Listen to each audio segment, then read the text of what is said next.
Selamat datang di podcast Tri. Hari ini kita akan menyentuh satu topik yang mungkin tak tampak genting di permukaan, tapi sesungguhnya sedang menjelma menjadi krisis sunyi, yaitu obesitas pada anak dan remaja di Indonesia. Di tengah dunia yang semakin modern, kita menyaksikan paradoks. Anak-anak yang dulu identik dengan keceriaan dan gerak, kini tumbuh dalam kebisuan layar dan kalori berlebih. Seperti pepatah mengatakan, sedikit demi sedikit lama-lama menjadi bukit. Sayangnya, bukit itu adalah timbunan lemak yang kelak dapat menggunung menjadi penyakit. Obesitas memang kerap disepelekan, dan tanpa kita sadari, gaya hidup kita hari ini diam-diam sedang mencetak generasi yang rapuh, baik secara fisik maupun secara mental.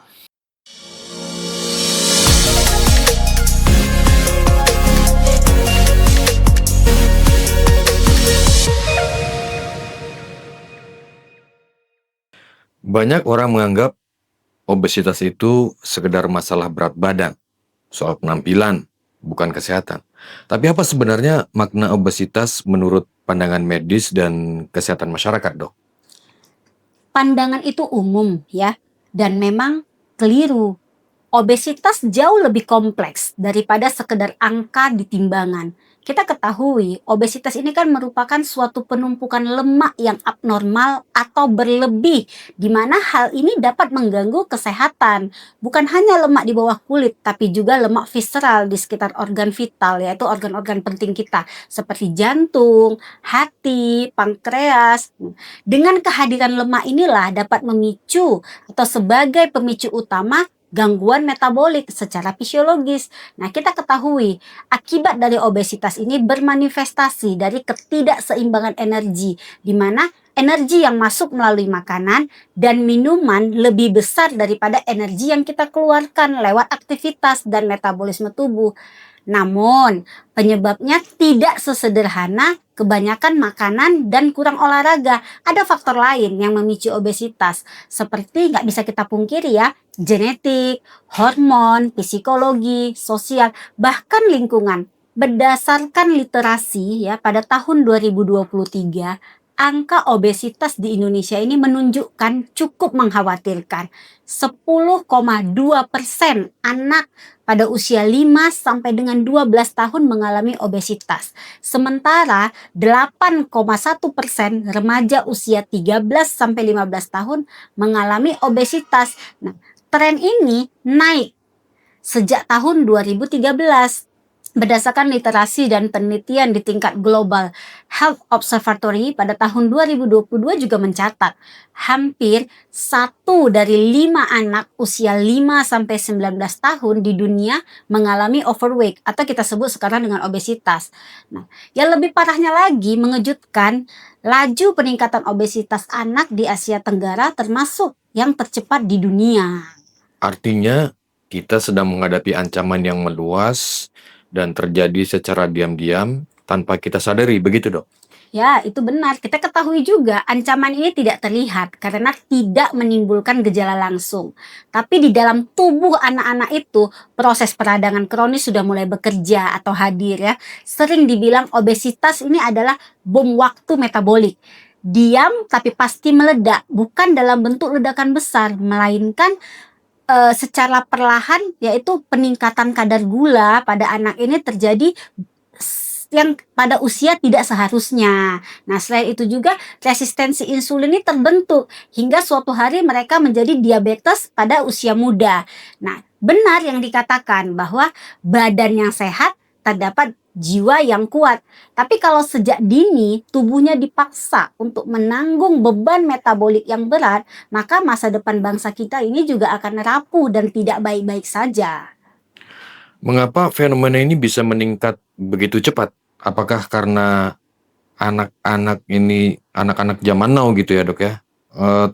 Makannya terlalu banyak atau karena pola hidup mereka berubah?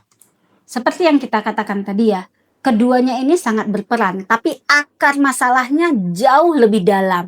Kita sedang mengalami apa yang disebut transisi gizi atau nutrition transition, di mana masyarakat beralih dari pola makan tradisional berbasis bahan segar menuju makanan instan, cepat saji, dan ultra proses yang tinggi akan gula, garam, dan lemak. Fenomena ini juga bisa kita sebut sebagai masalah gizi ganda atau double burden of malnutrition, yaitu di satu sisi kita masih berjuang nih mengatasi stunting dan kekurangan gizi, tapi di sisi lain muncul masalah baru, yaitu kelebihan gizi.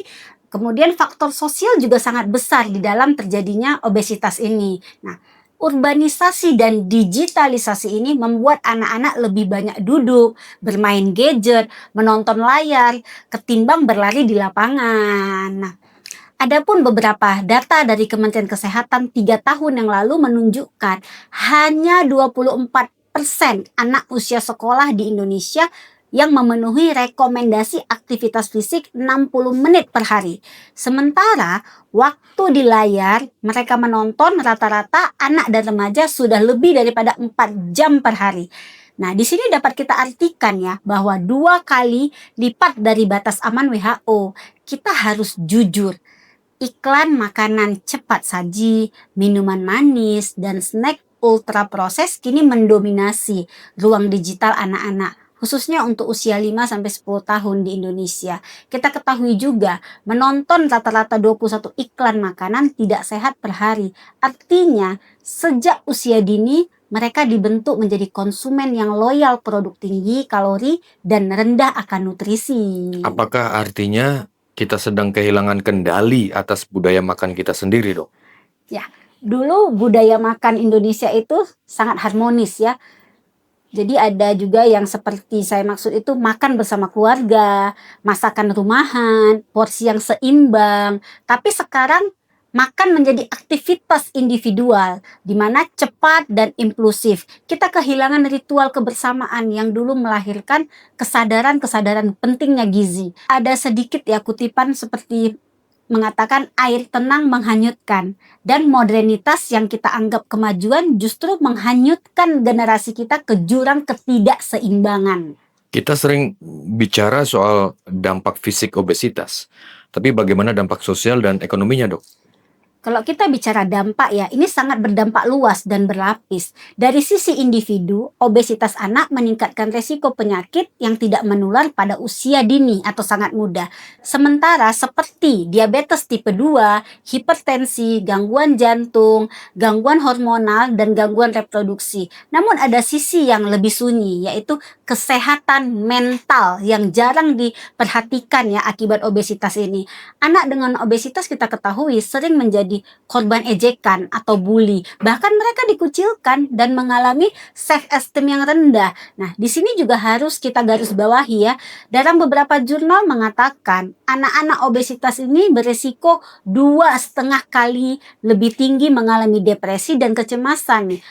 Itu dari aspek sosialnya. Secara ekonomi, beban obesitas juga luar biasa besar. Tahun 2023 ya, ini kita ambil dari World Obesity Federation memperkirakan biaya ekonomi global terkait obesitas bisa mencapai 4,32 triliun dolar per tahun. Ini perkiraan sampai dengan tahun 2035.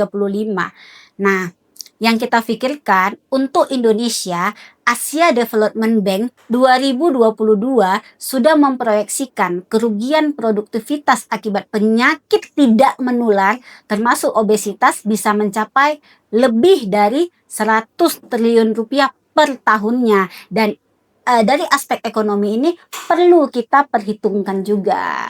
Artinya, apakah obesitas ini bukan hanya soal tubuh, tapi juga soal masa depan ekonomi bangsa begitu, Dok ya? Ya kurang lebih bisa seperti itu ya. Kita ketahui anak-anak yang sakit sebelum produktif berarti tenaga kerja yang berkurang. Nah, selain itu atau di samping itu, biaya kesehatan yang meningkat dan beban sosial yang meluas. Pepatah mengatakan, sedia payung sebelum hujan.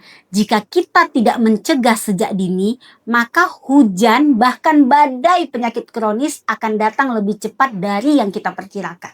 Ada penelitian yang menarik nih, Dok, tentang hubungan obesitas dengan hipertensi pada remaja. Memang ada korelasi antara obesitas dan hipertensi khususnya pada anak dan remaja. Apa ada korelasi seperti itu, Dok? Ya, Seperti yang beberapa tadi saya sebutkan ya, hipertensi kini tidak lagi didominasi oleh usia lanjut, tapi usia dini. Dalam 2 dekade terakhir, risiko hipertensi meningkat tajam pada kelompok usia muda. Bahkan sekitar 7% remaja mengalami prahipertensi, di mana ini berkembang menjadi hipertensi setiap tahunnya. Kemudian kalau kita delik lagi, kita kupas lagi, apa saja sih faktor yang mempengaruhi hal tersebut? Kita nggak bisa pungkiri, yang paling besar adalah obesitas atau kelebihan lemak di visceral. Nah, selain itu apalagi di zaman sekarang? Kurang konsumsi buah dan sayur, diikuti lagi dengan kepadatan aktivitas.